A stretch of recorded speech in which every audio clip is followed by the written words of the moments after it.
How's everybody doing? Good, great. We're going to talk a little bit this evening about my book, Creating Books with Children. And this is a 6-week bookmaking unit study whereby the children study about children's authors and illustrators while constructing their own books. And as children study about their favorite authors and illustrators, they're motivated to create their own publications. And during our homeschooling years, my children have made more than 70 books based on my book, and you can see some of them up here. Just as the family photo album depicts the physical changes in the children from year to year, the books made by the children represent the academic and creative progression of each child. The children's books become part of the family archives to be treasured for a lifetime. Now, as we engage in projects such as bookmaking, our children learn things they would never learn from textbooks. Most parents moan when the word project is mentioned. Anybody out here feel that way? Kind of bemoan doing projects? But I've never heard a child moan about participating in a project. When submersed in textbooks and workbooks, children often groan, "I'll never use this," right? How many have heard their children say that, right? And they know that in their infinite wisdom, that this information that you are trying to impart to them is totally useless, right? When will I ever use this? But when absorbed in a project, children see the necessity for using basic skills in order to complete a task. Projects bring basic skills to life. And projects are an important part of learning that should not be something we just cram in from time to time. While engaged in projects, children see how reading and mathematics are necessary in order to read and comprehend instructions and to measure and compute numbers. So over the years, we have completed a number of projects, but the most rewarding projects that we have made have been books. The children produce something representative of their efforts, talents, abilities, and ideas. And best of all, they have a product they can be proud of. They have something that they can show their friends and family, not just something that mom's going to put in a folder and file away or possibly throw away, right? And another thing that I really like about this type of a project, they're slim. That's a volume that you can actually keep. Some of the projects that kids make end up being something that takes up the entire dining room table, perhaps. And what do you do with those projects after a while? You can sometimes pawn them off on Grandma and Grandpa, right? But how long can they keep them? And I remember going out in the middle of the night to the trash can, creeping out with some projects, you know, that sat in the house for months or weeks, and throwing them away when the kids were in bed because they would be, of course, horrified if we had thrown them away. But one way that you can preserve other projects is by taking photos of those projects and making a book out of that. So that's another way that you can use other projects that you do and incorporate that into bookmaking so that you have something to save, something that you can treasure.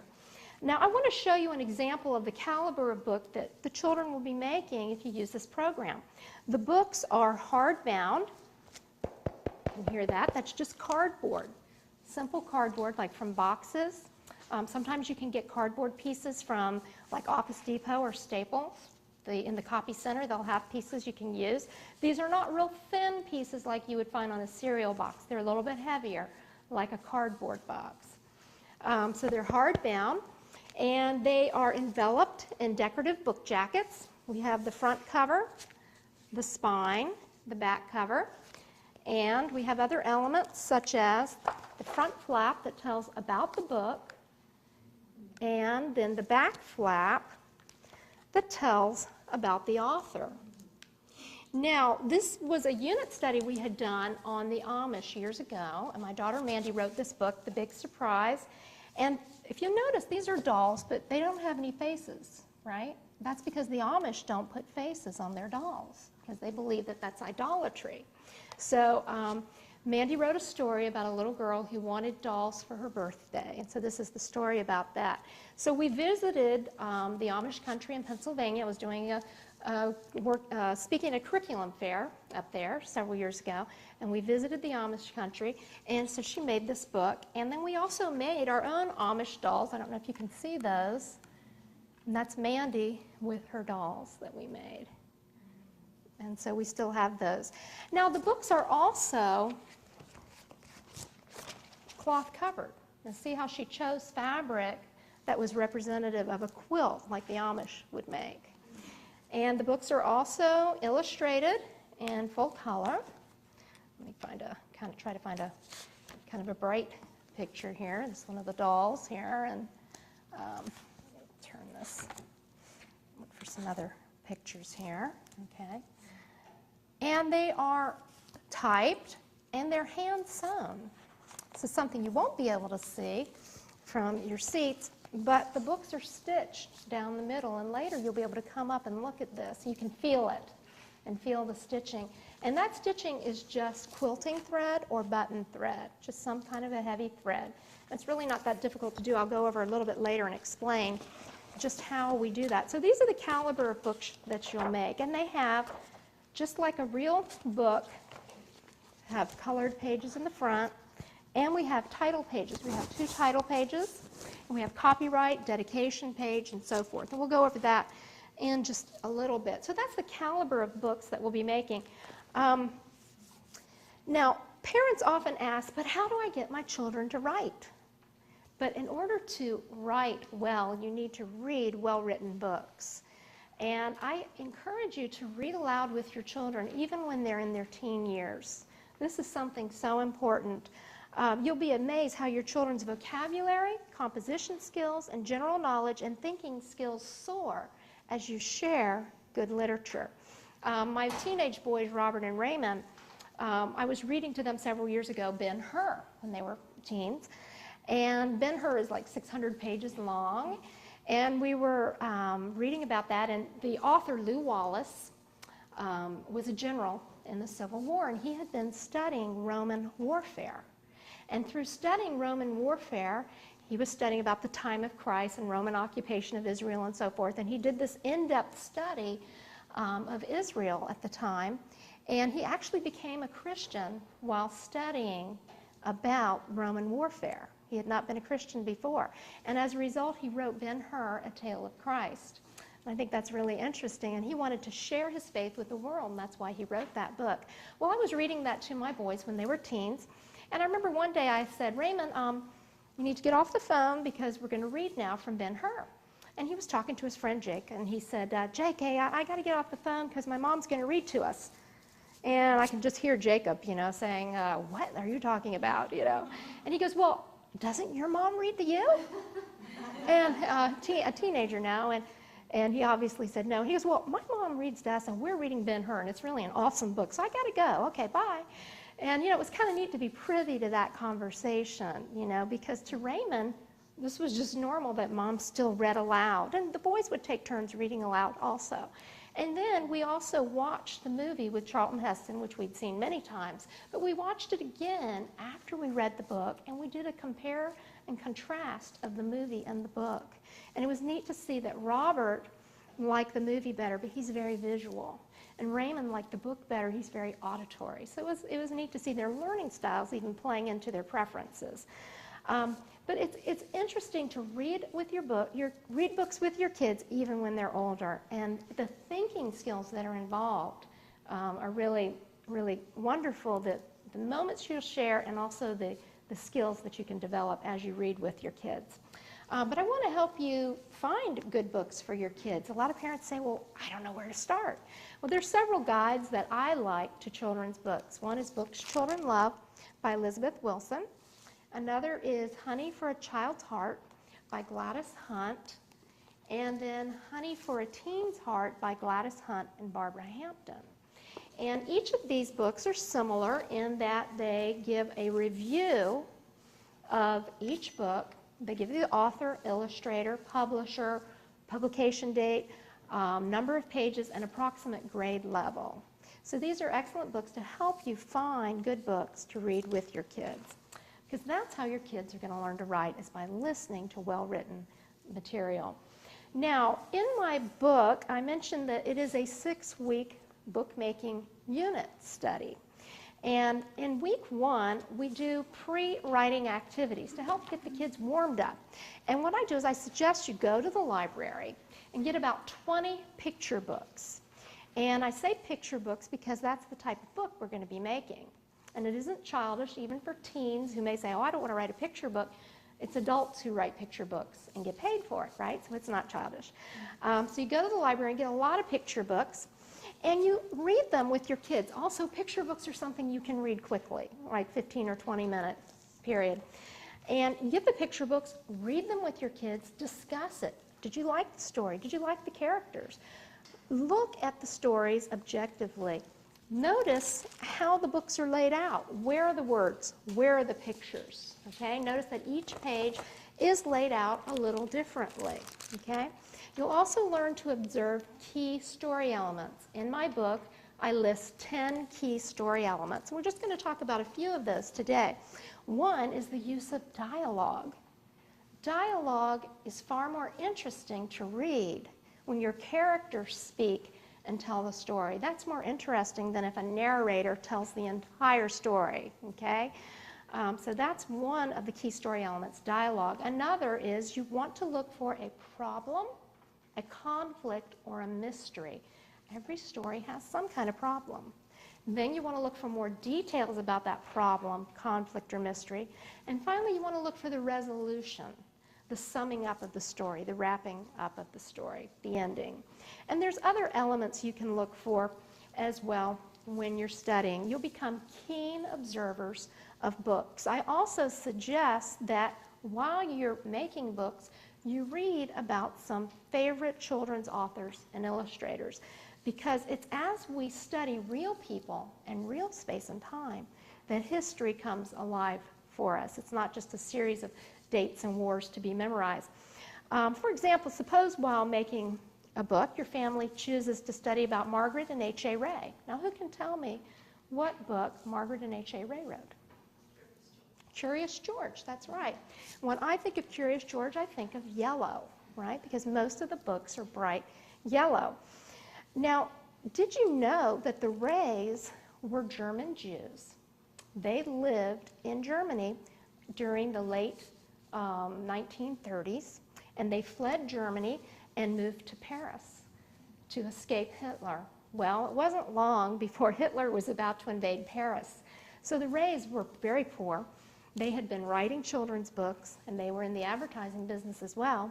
They had no money, and so Hans, H.A. is Hans Augusta Rey, he was also an inventor, and he cobbled together 2 bicycles from spare parts, and he and Margaret rode for 4 days from Paris to Spain. And all they had with them were their warm coats, a bit of food, and their manuscripts. And Curious George was among one of their manuscripts that they took with them. Well, when they got to the Spanish border, they sold their bicycles to the guards, which gave them enough money to take a train to Portugal. From there, they were able to get money from relatives in the Americas. They went to South America, and from there, they came to the United States. And they said as they sailed into the New York harbor and they saw the Statue of Liberty, they knew they were finally free. And within 1 week of being in New York City, they found a publisher for Curious George, Houghton Mifflin, who's been publishing the Curious George books ever since. Now, isn't that exciting? That example offers us a unique historical perspective of World War II, far different from a traditional textbook perspective. Also, while studying children's authors and illustrators, you might choose to study about Bill Peet. Now, Bill Peet wrote an autobiography called Bill Peet, an autobiography, And Bill Peet began his career with the Disney Studios. You may recognize some of the pictures on here. He worked on such films as, he actually even wrote the screenplay for 101 Dalmatians. He worked on such films as Cinderella. He did the mice in Cinderella, and Sleeping Beauty, and some other Disney movies. And he also worked on war films during World War II for the government. Disney made movies for the U.S. government. And so that gives us another historical perspective that you don't find in a textbook. And I love his autobiography because it's full of his wonderful illustrations. And so every page has pictures on it, which will enthrall your children. And I love what Bill Peet says. He says, you know, I didn't like school. He said, while in school, I was bored, so I drew in the margins of my textbooks. And he says, and at the end of the school year, my books were the best sellers at the used book sale. He said, I figure those are the first books I ever illustrated for children. And he said, you know, he didn't learn to write in school, but what taught him to write were his frequent visits to the library. He said every weekend he went to the library and came home with a stack of books like this. And he said it was that reading that taught him how to write. And Bill Peet went on to write more than 30 books for children. I have several of them here. My favorite is How Drufus the Dragon Lost His Head. But these are books you will find at your library. How Drufus the Dragon Lost His Head. Another is Cowardly Clyde. Cyrus the Unsinkable Sea Serpent. No Such Things, which is very silly.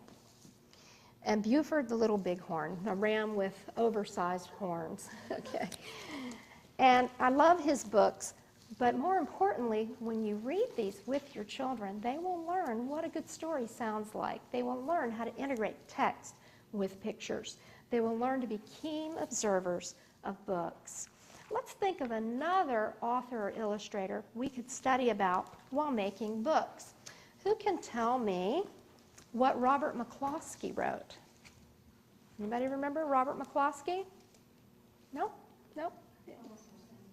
Homer Price, that's right, that's one. Blueberries for Sal, right? Okay, Lentil. And my absolute favorite, Make Way for Ducklings, okay? And when you read about and study about Robert McCloskey, you will find out that when he wrote Make Way for Ducklings, he said, you know, I really don't know much about ducks. I don't really know what they look like, especially when they're in action, waddling and walking and swimming and so forth. So he went to a poultry yard. He bought 3 young ducks, not too little, but young ducks. And for 3 weeks, they lived in his bathtub in his small apartment. And he said he followed the ducks around the apartment with a sketch pad, a pencil, and a box of Kleenex. So see, it's exciting as we study about these people, and it will motivate your children to write and illustrate their own books. Now that's week 1. That's just to get everybody revved up. Those are the pre-writing activities. Now week 2 is where we actually get down to writing the stories. And we have to determine, what are we going to write about? Your kids, I suggest the first time you make a book, you let your children write about whatever they want. Don't make it a theme. When we do unit studies, often we'll make a book that relates to our theme. But the first time you make a book, I suggest you let them write what they want. Sometimes the children might want to retell a favorite Bible story. If they're not good with generating their own ideas, they can retell a favorite Bible story, or maybe retell a fable. My daughter Michelle didn't like to write, but she loved to draw. She now has 2 children of her own, and she did an illustrated version of the 23rd Psalm, "The Lord is my shepherd." And in here you can see some of the pictures where she just, with calligraphy, and she illustrated that. So that was also another fun way to get her into making a book. Not much writing done in this though. But so the next time she wanted to make a book, she wanted to do the same kind of thing. We were studying sign language. She did the sign alphabet book. And so she made pictures to go with each letter, and she made the sign like for the letter T, the letter V. This one's kind of clear, you can see V is for violin. So it was a sign alphabet book, sign language. And I said, now this time you're going to have to write something though. So she read a biography of Thomas Hopkins Gallaudet, who was the founder of deaf education in America, and she wrote a mini biography that's in the front of the book about him. And so that was just taken up on the first page about Thomas Hopkins Gallaudet. And she did a beautiful job after reading several biographies of him. And I said, Michelle, this was great. You told me you can't write. She goes, oh, I can't do creative writing. She says, but I can write about something real and someone who really lived. So use your children's interests and talents to help them to stretch a little and become the writers that you know are hiding in there, okay? So that's just an example. Also, allow your young children to dictate their stories to you. You will get a far better story if they dictate it to you, because children tend to only write the words they can spell, okay? So if they're allowed to dictate to you and you write it out or type it out, you're going to get a better story. Now, I use a weaning process by which I wean my children from this dictation. For example, my son Randall is doing a book right now, and he dictated the whole story to me, and I wrote it out by hand. Then each day he would take that and go out to the computer and type it in from my written manuscript, all right? They're his words that I wrote. This way, the spelling and punctuation were already intact for him. And sometimes he actually caught my punctuation and spelling errors, though, as he typed them in. And this way, he was able to focus on getting a good story down. And also, through typing it out, that was giving him practice with spelling and punctuation. And then now we've been going over the story in the computer and editing it, because they'll always want to make some changes, right? And I use that opportunity to teach them some punctuation rules and so forth about how to use commas and semicolons and colons and quotation marks when a character is speaking. So I was able to actually use his own writing to teach him some language arts skills. I'm getting kind of ahead of myself because that's really in week 3, editing. But getting back to week 2, the stories. You can also have your children dictate their stories on tape. If you're working with a lot of kids, that's the best way to do it. And then as they listen to their story, I can guarantee they will make changes. Because as they hear it, they realize, oh, you know, that doesn't sound quite right. Can I change that, Mom? And I'm like, sure, it's your story. You can change it. And many professional authors dictate their stories onto a tape. I remember when my son Raymond was about 5 years old. He's now 19. When he was 5 years old, he was dictating a story to me. And I said, Raymond, let's just put it on tape. So he did the whole thing on tape. Then it came time for me to type it in the computer. So I said, bring the tape recorder out to the computer and we'll listen to it, and I'll type it. And so as I was typing, he was constantly making changes, you know. And I said, that's fine. And I kept telling him, you know, Raymond, he had never completed the story on tape, though. And so now he was going to finish dictating it to me verbally, you know, while I sat at the computer. And I kept telling him, Raymond, you know, you need to wrap this story up, honey. This story's long, you know, let's wrap it up. And he's like, okay. And then he'd go on and on and on, and these characters were having all these new adventures. I'm like, Raymond, you need to wrap this story up. And he's like, oh, okay. And then he'd just go on and on and on and on and on. I finally said, Raymond, please end it. And he goes, oh, I didn't know you wanted me to end it. And I said, I've been telling you, wrap it up, wrap it up. He goes, I thought you meant we were going to wrap it up with wrapping paper when we were done. And so I still have that original manuscript of Raymond's. You know, back when the computers, we had the dot matrix paper and the paper was all connected and everything. Well, this was this 5-year-old story that he dictated to me. I had to tape it together so it wouldn't completely come apart. It's a double space, but it's like a 10 font. Point size.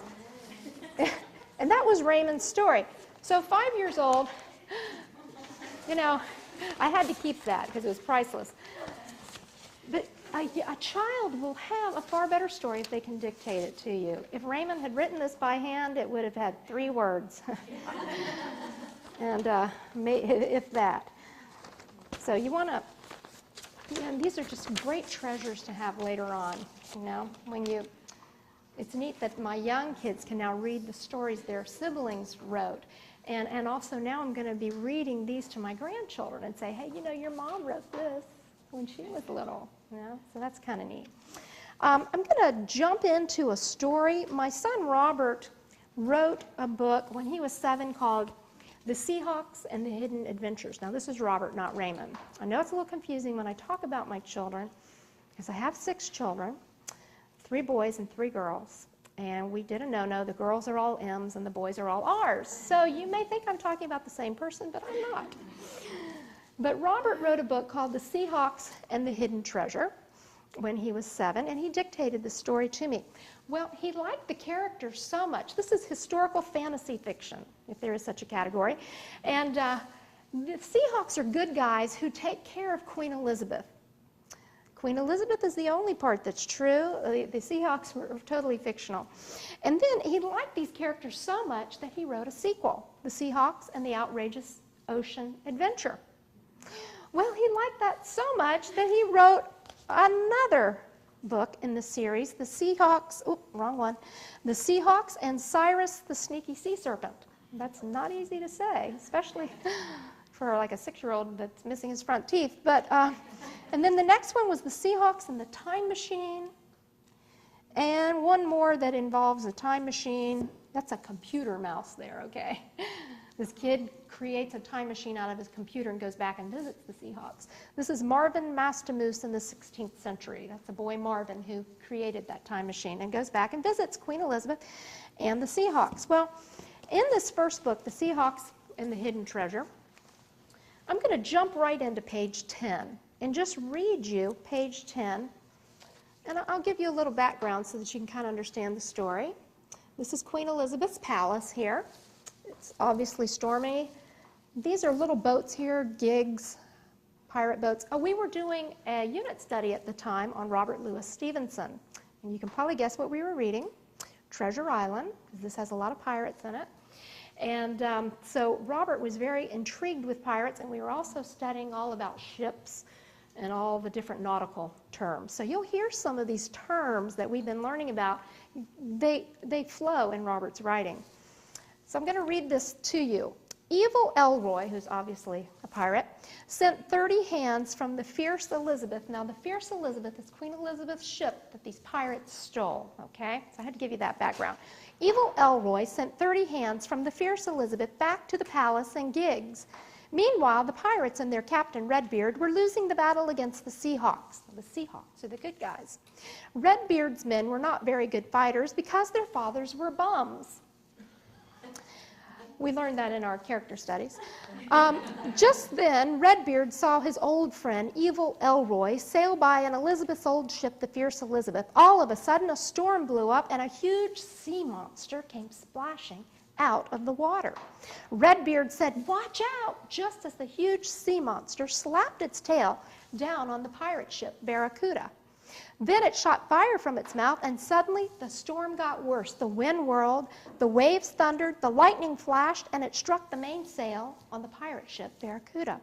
Meanwhile, back at the palace, Queen Elizabeth looked out her bedroom window and saw some pirates and gigs rowing toward her palace. Just then, one of those huge waves dumped over the 3 gigs, killing all 30 pirates. Back out in the middle of the ocean, the sea monster was biting the pirate ship Barracuda to bits. The Seahawks, the good guys, cheered, yay, until the sea monster started coming toward them. But just then the creature stepped on something sharp. He looked down to see what it was, and he saw a dead shark with one point of an anchor stabbed in its belly. The shark was lying there on the bottom of the ocean precisely as the Seahawks had told the Queen. Now previously, this is page 10, so previously this shark had swallowed the anchor on the good guys, the Seahawks ship. And the Seahawks had told Queen Elizabeth all about it, okay? That was foreshadowing. 7 years old has foreshadowing, all right? Now when the sea monster is attacking the good guys, the Seahawks, this dead shark with an anchor stabbed in its belly comes to save the day, okay? Because the sea monster steps on it, it hurts, and it stops attacking the good guys. And Robert liked to write, okay, but he did not like to draw. He was always looking for ways to get out of drawing. So he would draw everything as large as possible to take up as much room on a paper as possible so he could leave out details. So Robert said, you know, when I draw that sea monster, Mom, he says, I'm not going to draw that whole sea monster and his head and everything. So I won't. So there's the sea monster. And there's the shark with the anchor stabbed in its belly, okay, and the sea monster stepping on it. Now, this is a scientific phenomenon because this shark with the anchor stabbed in its belly survived 4 of the 5 books in the series. And Robert would use that to change the tide of events, excuse the pun, whenever necessary, okay? Now, I'm going to jump ahead a little bit. Week 4 is illustrating the books, and I'm just talking a little bit about that now because it applies here. I mentioned that Robert did not like to draw, and he was always looking for ways to get out of drawing. And Robert also used visual repetition to link one book in the series to the next. He always had Queen Elizabeth in a porthole somewhere, okay? And so the next book has her also. Sometimes it's on a title page, sometimes it's on a closing page. See if I can find her again. Here we go. Here she is again. And as he goes further along in the books, she gets a little heavier. She has bags under her eyes. You know, he's like, well, I have to be realistic, Mom. She's getting older. And so in this next book, The Seahawks and the Outrageous Ocean Adventure, poor Queen Elizabeth has been kidnapped by pirates. And she's taken on the ship out into the ocean by the pirates. And she thinks, you know, if I can just hold on long enough, I know the Seahawks will come and save me. Well, the captain of her guard is telling her men and the Seahawks, go out into the ocean and save the queen. And Robert goes, I can't draw that captain with his uniform and his epaulets and everything, so I won't. So he just drew the hand pointing out into the ocean. See? And then I mentioned Queen Elizabeth was kidnapped, and she said, I know if I can just escape and hide on the ship somewhere, the Seahawks will find me. And Robert said, you know what? I can't draw Queen Elizabeth with her flowing gowns and everything, so I won't. So he drew a picture of her hiding behind the barrel. Okay? Now, I mentioned this because Robert thought he was being sneaky. And he would always look at me with his sly eyes, you know, like, I've managed to do it again. But he didn't realize he was really using a very creative artistic technique, okay? And this has helped countless children in workshops I've done all across the U.S.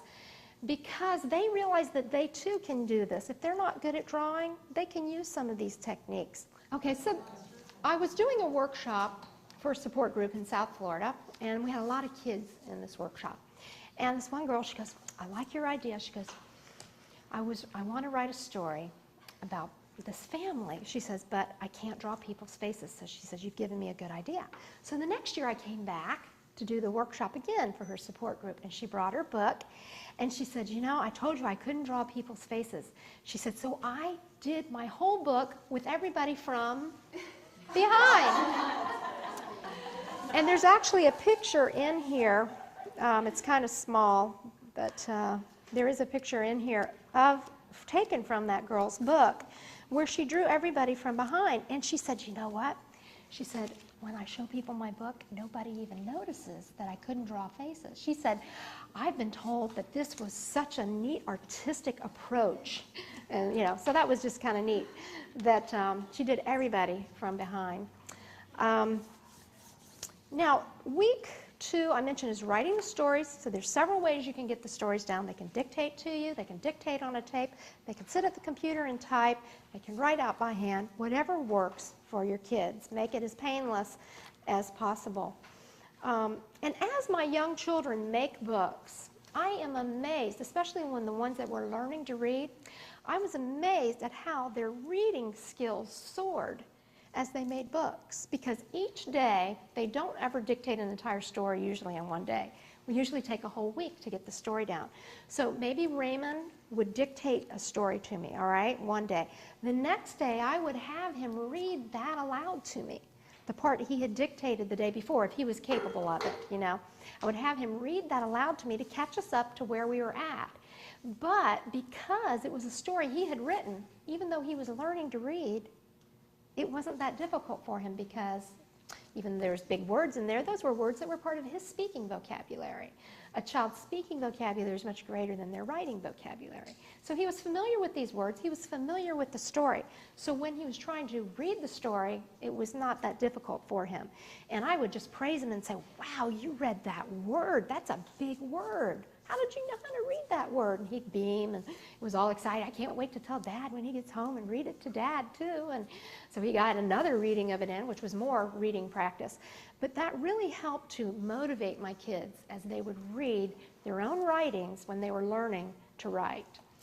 Now week 3 is text, layout, and editing. And you are basically your child's editor-in-chief, all right? You want to make sure the spelling's correct, the punctuation's correct, and so forth, right? Now, I suggest that you use this time to teach certain key punctuation elements and grammar elements, all right? You don't want to make this drudgery where you're going to go through and redline every line of your child's manuscript. They will not like that. But you could pick a paragraph from your child's manuscript and go over that and show the child how to put in quotation marks, how to put in commas and so forth, and periods and capitalization. Go over capitalization rules, all right? Capitalization of proper nouns and so forth. This is the time to focus on those different elements through their own writing, but don't beat it to death and make them do the entire manuscript, okay? Focus on what's appropriate for each child.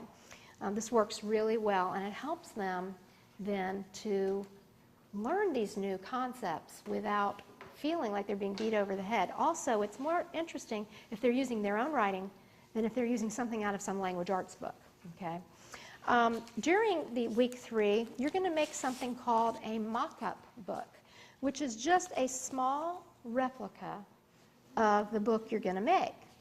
And it has the same number of pages. It has all the pages for, remember the colored pages in the front? I showed the colored pages in the front. We have the little pages in the front, the colored pages. And then we have the right number of pages for the text.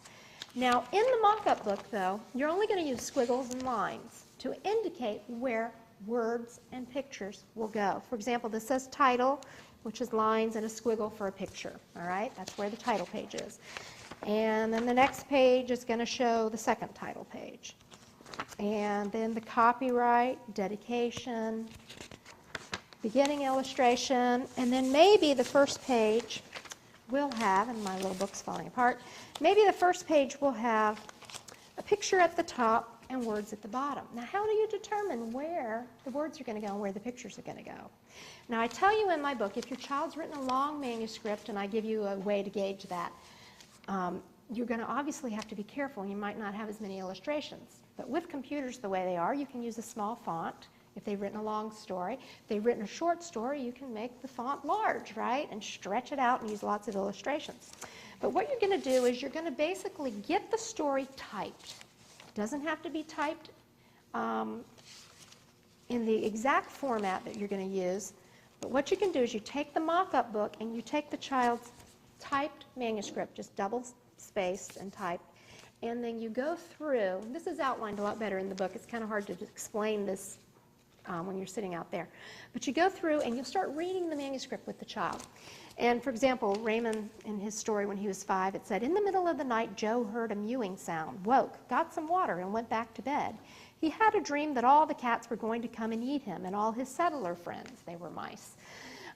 So he decided maybe in the morning he might go and try to fight those cats and get them. He was afraid of them, and then it goes on and on and on. And then I got to a certain point, and he said, stop, because that's all I want to have on the first page, because I have this picture that I want to draw of the mouse. And, you know, so he went on, and he knew that he had a picture in his mind that he wanted on that page. So he knew that he could only have, you know, this much on page 1. This is page 1, and then this is where page 2 started. So I just put P1. Then I went to where he wanted to break it and put P2. And then in the mock-up book, we would have the lines for the words and like I said, the squiggle. For example, he would have his words were here. He wanted the words at the bottom and the picture at the top. This way we know how that's going to be laid out. Then we went through the entire manuscript, and we did that with the book and the manuscript, deciding where the words would go and where the pictures would go.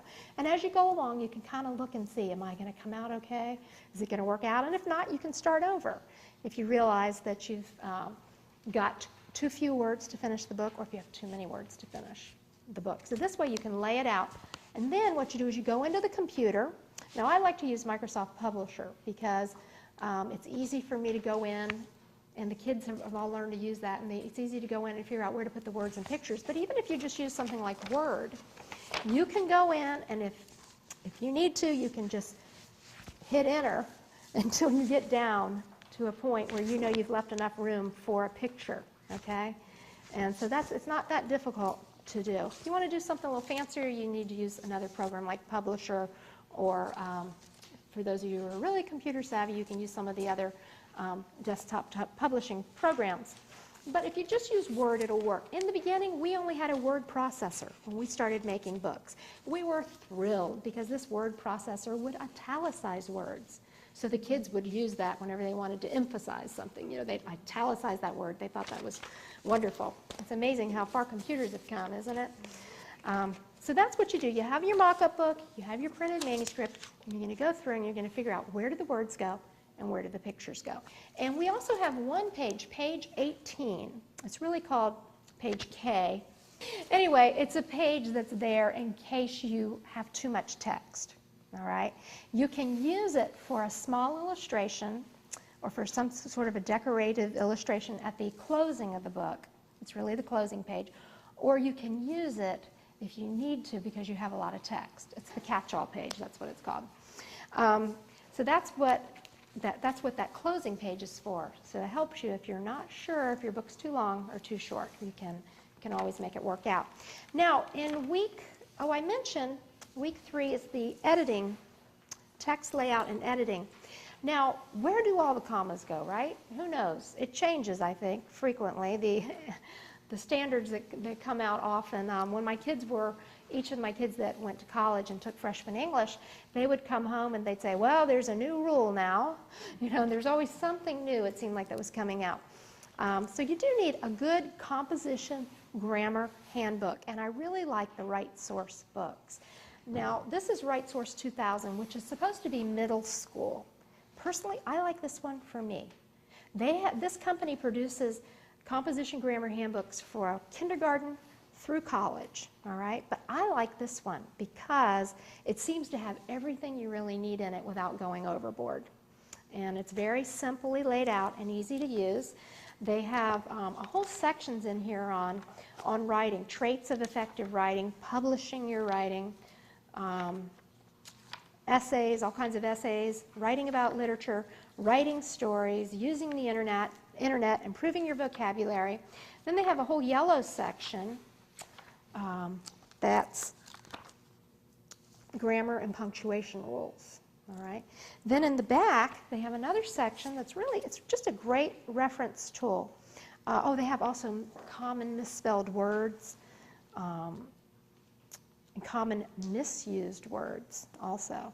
Then they have like a periodic chart of elements in the back, the metric system conversion from English to metric measurement, the solar system, information about all the planets, basic math facts. If you forget, what is distributive property? Things like that are in there. Maps, world maps. And then they also have the Declaration of Independence, a historical U.S. timeline, the Constitution. So it's a great overall reference tool that you'll use in all your homeschooling. I really, really like these books. And their website is Write, W-R-I-T-E, Source, S-O-U-R-C-E, therightsource.com. And I suggest using their student handbooks. I personally don't like their teacher guides or their student workbooks. Their student workbooks are just glorified spiral notebooks, okay? And so I suggest you just use the student handbooks. That's my personal opinion. These are great. Then in week 4, we talked about illustrating the books. I told you a little bit about you can use some of these techniques like my son Robert used to enlarge a scene so that you can leave out detail. We did a unit study on ancient Rome, and Robert wrote another book, A Tale of Marcus, a Kidnapping in Rome. Very boyish.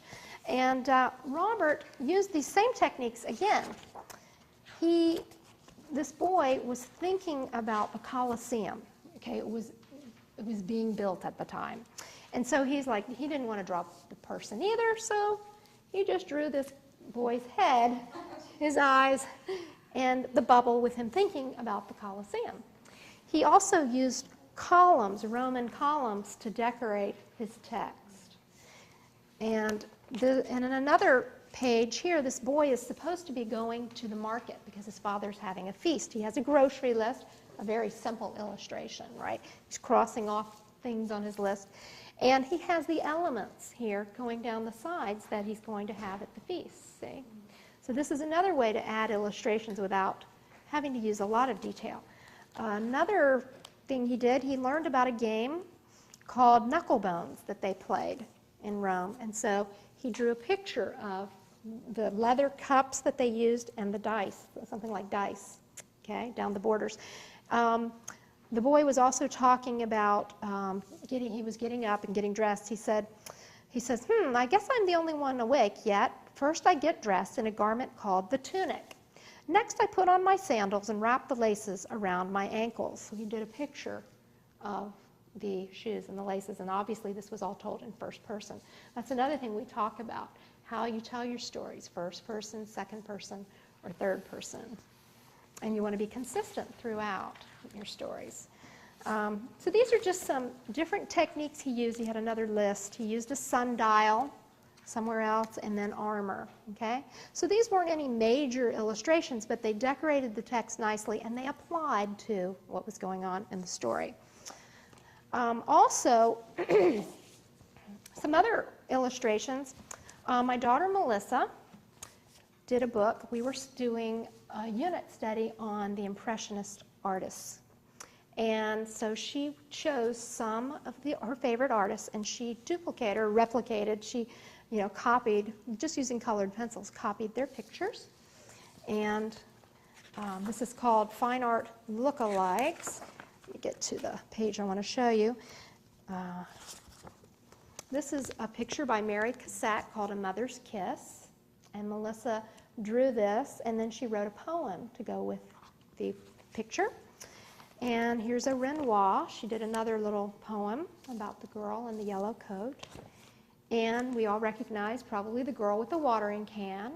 And she wrote up her own fictionalized story about this little girl in the garden with the watering can. And here's a picture, another Renoir. She wrote a poem for that. And she wrote a story about this, believe it or not, little boy. This was Claude Monet's son. And he had his son, we were studying about all the artists, so she found that he had his son wear his hair long because Monet liked to paint long hair. So this is his son playing with little toy soldiers.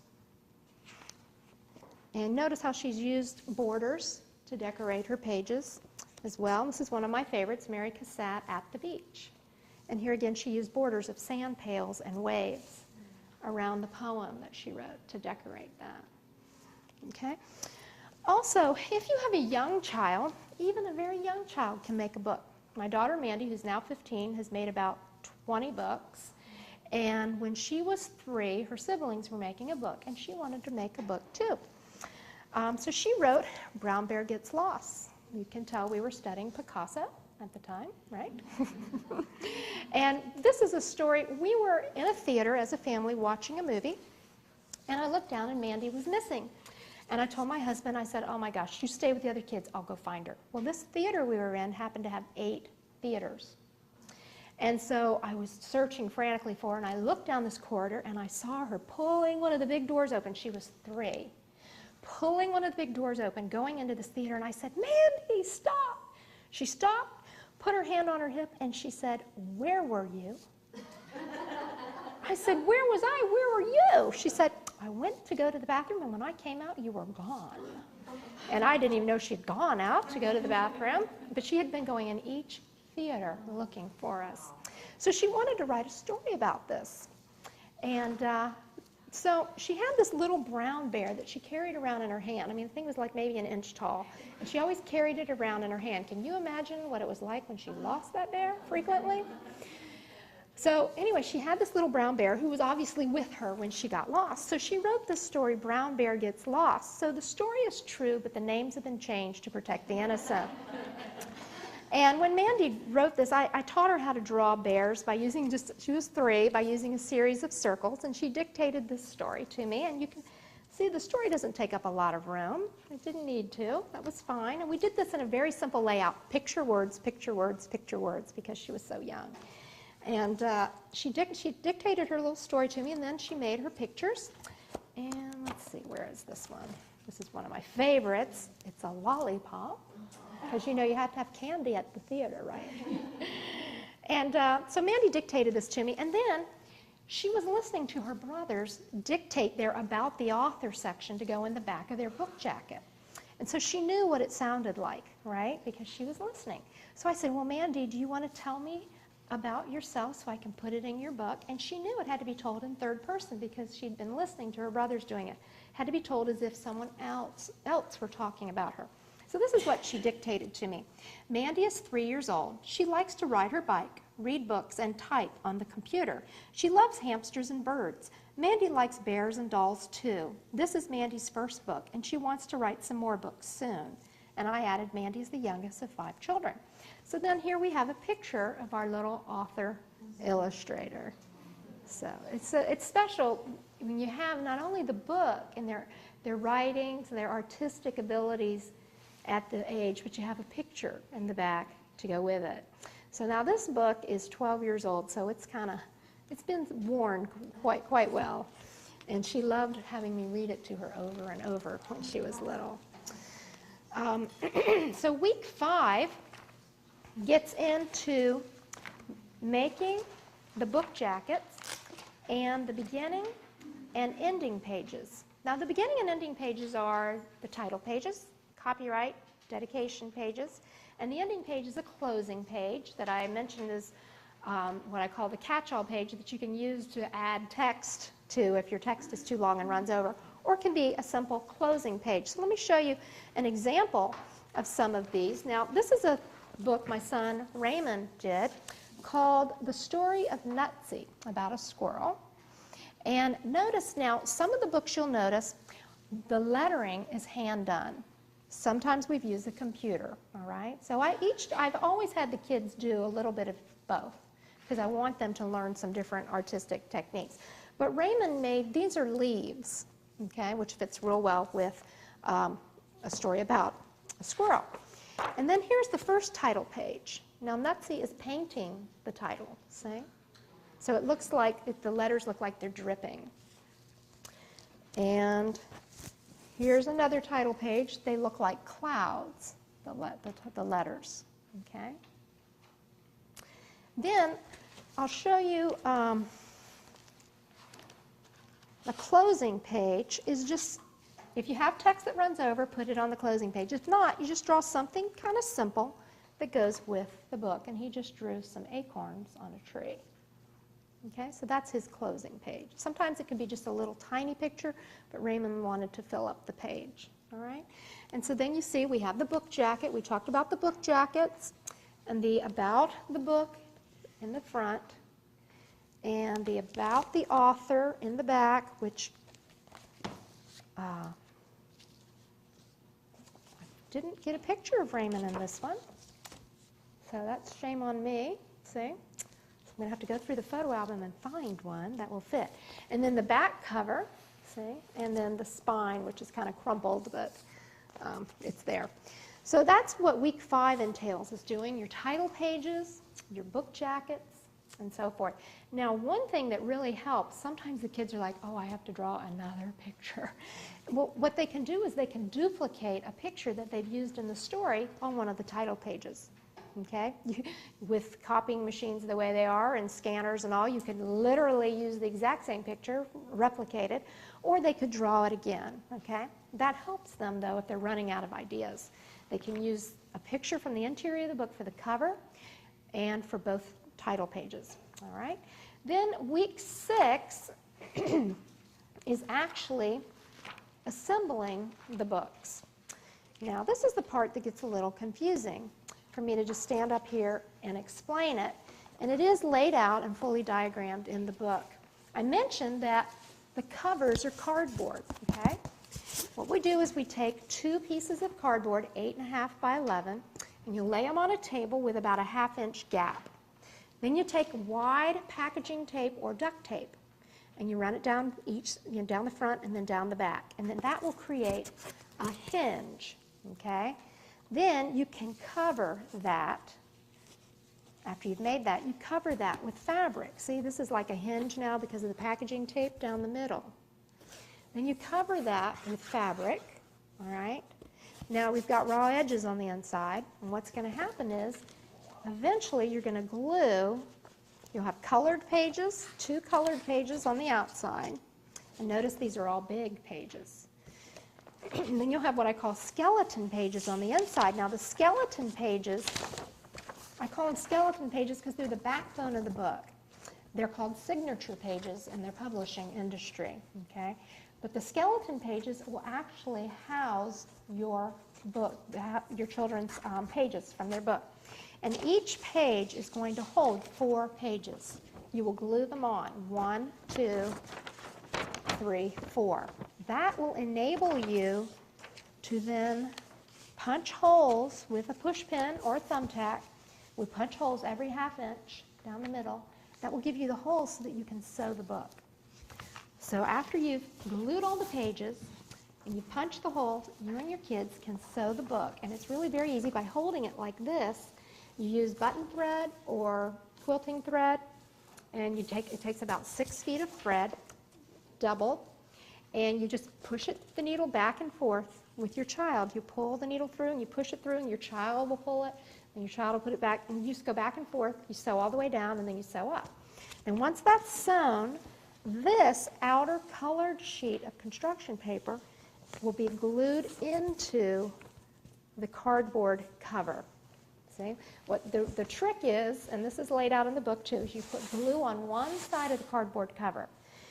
You lay the book inside, the pages inside, and you close it. Then you let that dry a few minutes. Then you open it up and you put glue on the back cardboard cover, and you close it. By doing that, the book, it doesn't buckle. Otherwise, it might not close all the way. If you just laid it out flat and glued it in, when you go to close it, it's not going to close, okay? So that's a little trick we learned after making many books. So you don't have to reinvent the wheel because I've done it a number of times. But that's assembling the books, and that sounds a little bit complicated, but it really isn't. And if you're having trouble, give your kids my book and let them follow the diagrams, and they'll be able to explain it to you. I found that over the years that it's true. Kids, their minds aren't cluttered. They can see something for what it is and just follow it, okay? So, but that's basically how it works, and I just want to encourage you to make books with your kids. One book that we did, this is the only book that we've done with photographs, and Mandy and Randall and I, my 2 youngest kids, did this as a joint effort. These are dolls.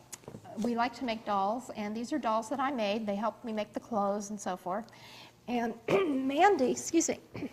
Mandy wrote 4 stories about these dolls, Johnny and Brenna. It's through the seasons with Johnny and Brenna. There's 1 story for each season of the year.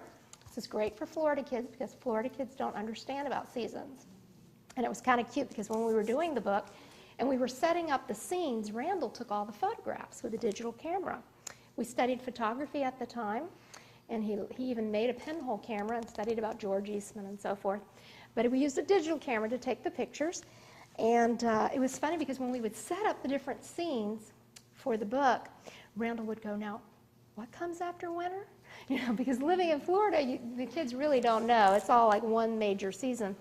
But Mandy wrote the stories and Randall did the pictures, and here's some of the photos you can see And we did start with winter.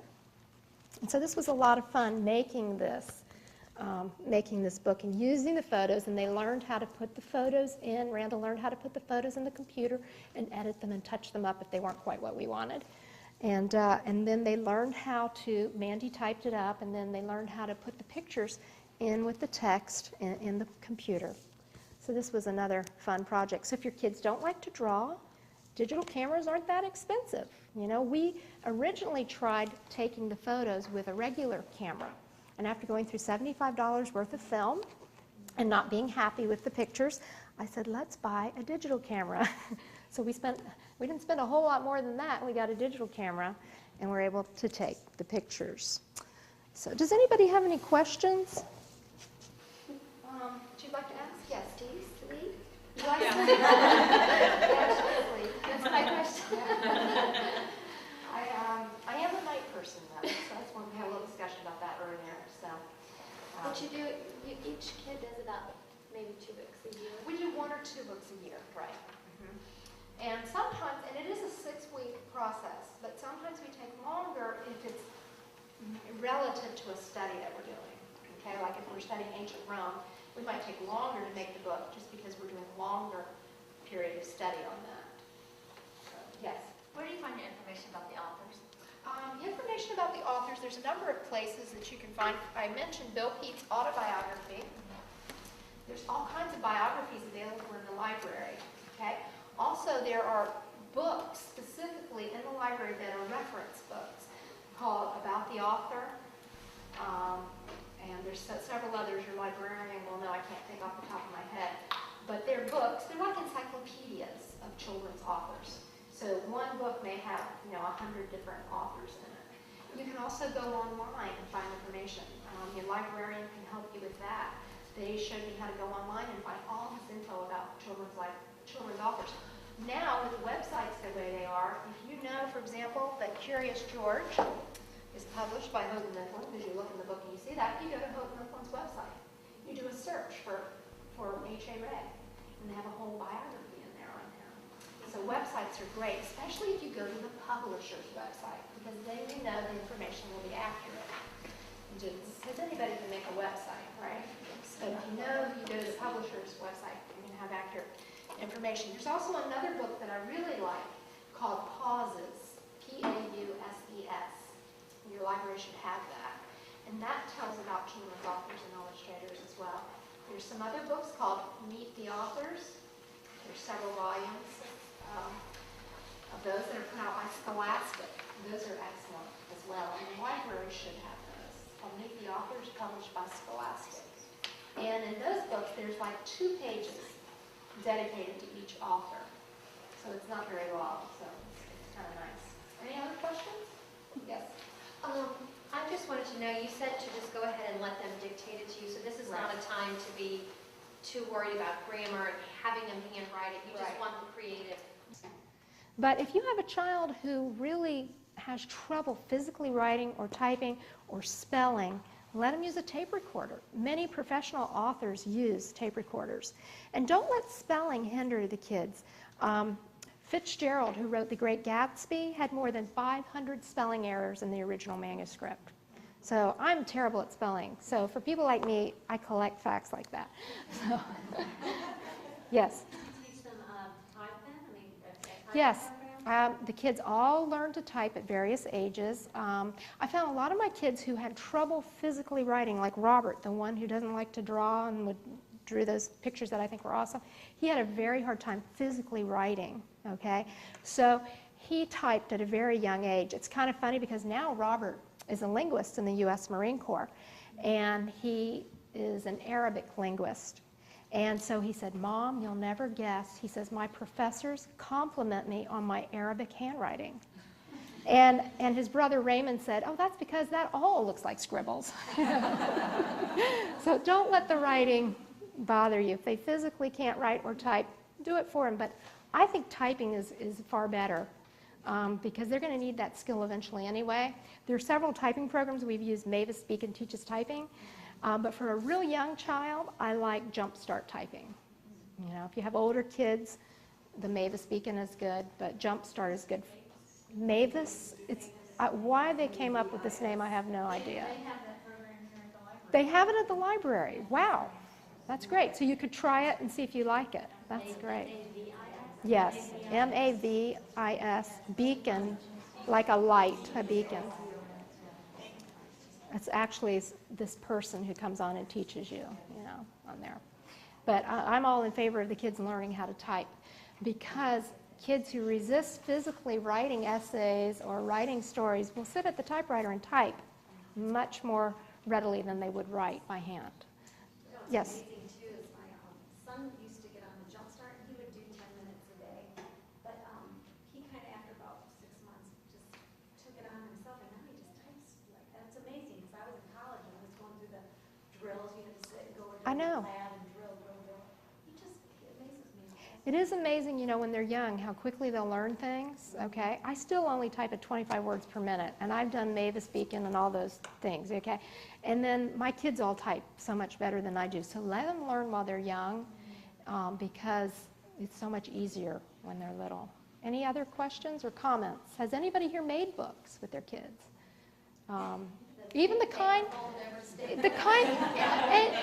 and you know what? Those are wonderful, though. They really are. Save those. I wanted to mention also, I forgot to tell you this, the book jackets, they're actually 2 pieces of construction paper overlapped in the center. Okay, that gives you a nice spine.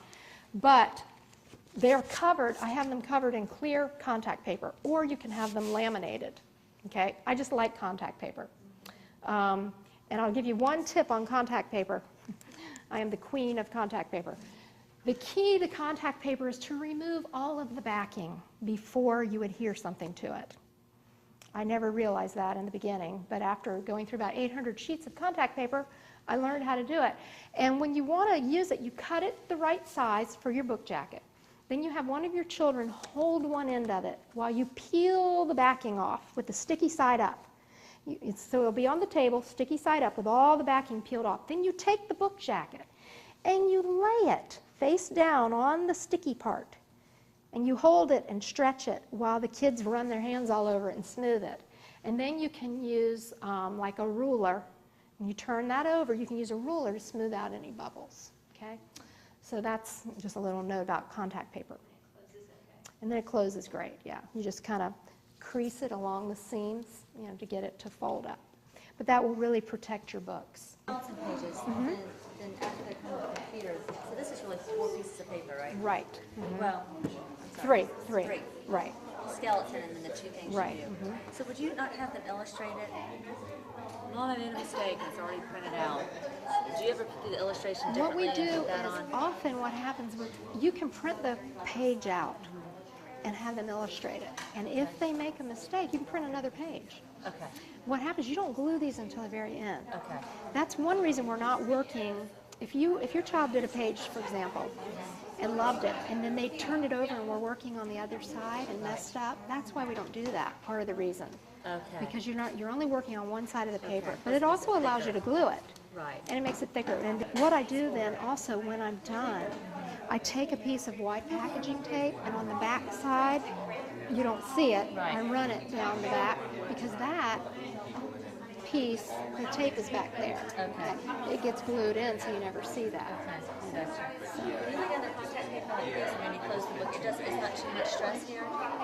The book is like this, you get the Contact and then you paper? close it. You mean the fabric or the contact paper? Contact paper. Because the You said lay contact it paper flat is down like only this. on the book jacket. You see? Okay, Which so comes like off, this. yeah. So, Oh, I see. see, so when you lay that out, when you put the contact paper sticky side up, and you lay that down on it like that, Okay. it's a little bit different than the way Okay. that works. See? Gotcha. This. And this is just fabric that they choose. Right, and she chose this because at night was when they were escaping. Okay. At night, and they talked about seeing the stars and the moon. Okay. You know, so she chose that. Usually, they try to choose something that relates to their story. Like my daughter Melissa chose this fabric here. And when Mandy did a story about famous composers one year, about Bach and Beethoven and Haydn, it was Christmas, so she was able to get Oh, fine. fabric that had musical instruments, so that went real well with the composer thing. You can now order Valerie Bendt's books online at www.valeriebent.com. Valerie's book, Creating Books with Children, has a 6-week bookmaking unit study where your children will study authors and illustrators while creating their own books. Unit Studies Made Easy, a guide to simplified learning at home. Valerie's popular book, How to Create Your Own Unit Study, is back. This updated, expanded version includes all 4 of Valerie's previously published unit study books in one big volume.